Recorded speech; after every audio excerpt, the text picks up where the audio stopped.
Frank, good morning to you. Well, just as quickly as he arrived, President Biden has already left Kiev, Ukraine this morning. His visit taking the public by surprise. President Biden meeting with the Ukrainian President Volodymyr Zelensky on the anniversary of Russia's invasion that began just about 1 year ago today. Now, we want to go straight to some images coming into us, these images from earlier this morning. The New York Times reporting President Biden took a nearly 10-hour train ride from the border of Poland to get to Ukraine's capital of Kiev, arriving at around 8 a.m. local time. Once there, President Biden met Ukrainian President Zelensky at the presidential palace. Zelensky saying the conversations he had with President Biden brings his country closer to victory. The two discussed the supply of more advanced Western weapons to Ukraine, including long-range weapons, and Zelensky thanked the U.S. for sending Abrams tanks.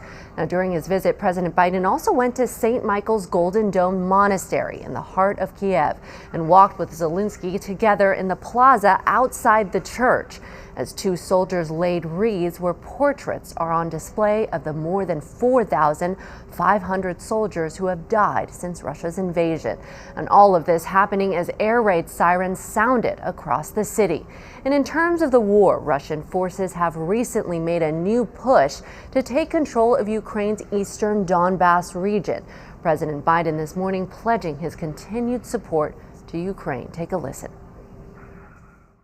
We mourn alongside the families of those who've been lost to the brutal and unjust war. We know that there'll be very difficult days and weeks and years ahead. But Russia's aim was to wipe Ukraine off the map.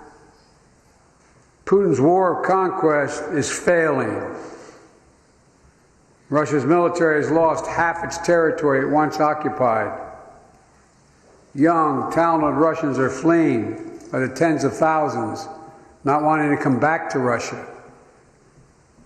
Not just fleeing from the military, fleeing from Russia itself. And President Biden also promised to release another $500 million, $500 million in military aid to Ukraine in the coming days. But he did not talk about the advanced arms that Ukraine had sought from him. Reporting live from the newsroom, I'll send it back to you both in the studio.